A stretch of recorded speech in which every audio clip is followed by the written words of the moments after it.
Now we're getting into the complexity of everything for interpreting dummy codes. So this is our fourth video, interpreting dummy coded results. And the first thing I want to do is I want to show you a very simple crosstab or table of means for cat, fish, pig, and dog. And now why am I doing this? Well, the reason why I'm creating this table of means is so that you can see how to interpret the effects. So to begin, let me do a quick summary to show you that, remember that the base comparison is cat. Now I realize that we were really interested in comparing dogs, but I just want to stick with this example and not really focus on the content. So you can see here, this is fish versus cat, pig versus cat, and dog versus cat. And what we're focused on for this video is interpreting what these coefficients are. And the easiest way in R to get the coefficients is I can just say coefficient, so I can just look at them and strip out everything else.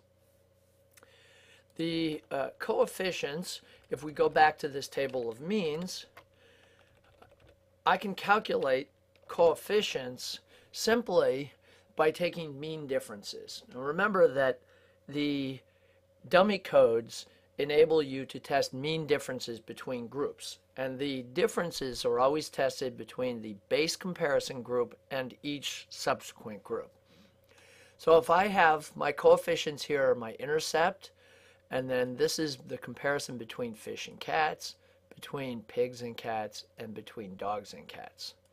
All right, now, so each one of these you'll see, remember the outcome is happy, and you'll see dogs are the highest and cats are the lowest. And you'll see here that this coefficient is 3.8. And if you look across these means, you'll see that if you take dogs minus cats, you'll get this value. Now let's just see where this value comes from, 1.1726. That is the fish versus cats. Now how do I get that? I take minus 0.77 approximately, and then subtract out a minus 1.9. Okay, so that's minus a minus. So that means I'm taking 0.8 minus 0.8 and I'm adding 1.9. And that gives me about 1.2. And the same could be said for all of the other coefficients. I can calculate them just to show you that I do indeed replicate this. This is for the next coefficient. This is for pig versus cat. And all I'm doing is I'm replicating this value right here. So what happens if I create a more complicated situation? And the more complicated model would be to have an interaction term and another variable. So what I've decided to do was to create a new outcome called SAD. And my hypothesis is that pets will make you happy, but if they make a mess, they'll make you sad. So here is a very simple linear model. And if I do a summary on that linear model, you'll see that my hypothesis looks like, wow, dogs versus cats for mess versus not mess. This is my two-way interaction. And you can see how complicated it is when you start interpreting these effects. So mess as a main effect is a significant main effect, but it also has an interaction between pigs. Remember, this is a contrast, or this is a means comparison between pigs and cats, mess and no mess. So what I've done is I've created a binary variable about whether the pet makes a mess or not, and I've created my data so that it does indeed produce a significant interaction. Less important than whether it creates a significant interaction is how do you interpret these things. So I've created these means tables.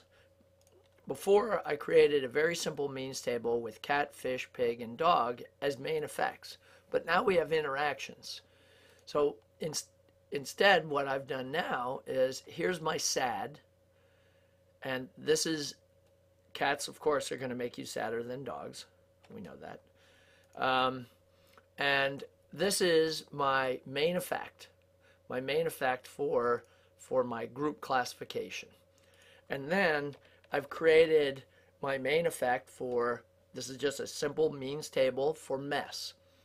So if your dog does not make a mess, it makes you less sad. If it makes a mess, it makes you sad. Better than 0. And then this table here is a table of means for cat, fish, pig, and dog. Notice that they're replicated. And this is mess. A lot of zeros, and then 4 zeros, and then 4 ones. And x, my x variable is sad. Okay, I didn't label any of these things. I apologize for it, but I just figured I'd walk you through it. Now remember that these are our coefficients, what we're interested in interpreting. Now, intercept is straightforward. We understand what the intercept is now. And the intercept is going to become much more important later on. But for now, I'm just interested in these estimates, these b's. These are the coefficients for all of our effects. Okay, now, the second coefficient is this one. This is fish versus cat, correct? Now, what happens if I just take a means comparison? Remember, my means comparisons, these are for the 4 groups. What happens if I just take fish versus cat? Because I just showed you before that fish versus cat was computed very simply by taking this mean and subtracting out this mean. So I would have expected 0.15 minus 1.69, but that difference is not the coefficient that I'm observing. And you can see here, when I just do a simple subtraction, I do not get that effect, because what this is 0.15 minus 1.69 gives me a minus 1.54. Now notice that this is the coefficient I'm trying to replicate. Okay, right here, minus 0.22. So they're not equal. How do I get that coefficient? Well, the way I get the coefficient is I have to go to my interaction table. These are the means for cross-tab means between my group classification and whether they take a mess. Now, why do I have to do this? Well, because in my model, I have both pet type as well as whether they make a mess. I have 2 main effects. I also have an interaction. So anytime, even if the interaction is not significant, I still need to calculate the group differences between my types of pet.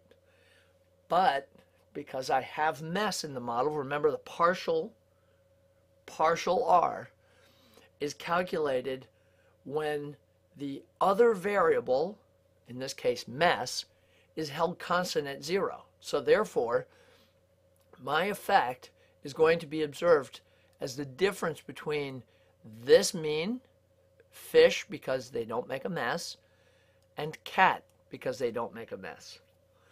So if I take minus 2.05 and do a minus of a minus, that's minus 2.05 plus 1.83, I will get the effect that I'm expecting. You see that? And that's the same as this coefficient right here. That's the same as my second coefficient right here. So let me just review that. I tried to calculate this coefficient by doing the same thing I did before. The same thing I did before was just take the difference between the means by my variables, by my classification for fish versus cat. But when I took this, subtract out this, I got a value that was way different than my coefficient up here. That value is not computed, the coefficient is not computed by ignoring mess. You have to take into consideration mess as my other variable. And you have to calculate your coefficient by taking a mean difference when your alternative variable is at the base comparison level. The base comparison level meaning 0. So therefore, here I've got group 1 and group 2, right? Group 1, that's this first column here. That's my that's my pet classification. Group 2 is mess classification. So I only compare the means between cat and fish when mess is equal to 0. When I take the mean difference between those two, I do indeed get the coefficient that is the main effect for fish versus cat holding mess constant at 0. Okay, I know that's complicated, but this is how we got to calculate.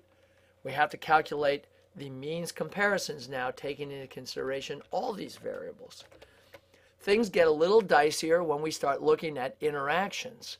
So I'm going to focus on this last one, I believe.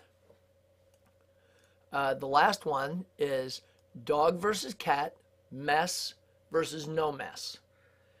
Okay, now here's my table of means. So what I want to know is I want to know whether dogs that make a mess versus dogs that don't make a mess, are they any better than cats that make a mess versus cats that don't make a mess? Because that's the interaction. This is a 4-cell comparison. So I take my dog, right? My dog mean that make a mess, and I subtract out my cat mean that makes a mess. So my dog mean that makes a mess versus my cat mean that makes a mess, minus my dog mean that makes no mess, minus my cat mean that makes no mess. So it's this cell minus this cell minus this cell minus this cell.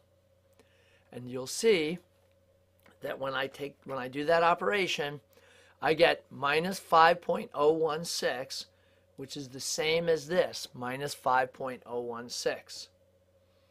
And that's the way you calculate main effects and interactions for dummy coding.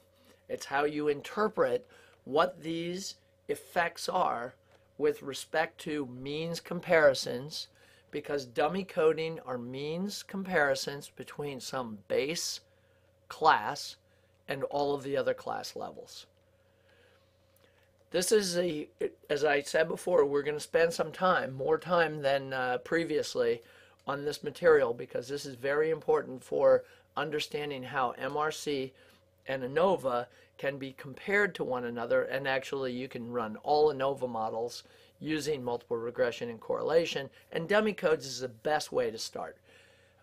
Following up with this, we're going to move into effects coding and then interpreting effects coding. So stay tuned for that.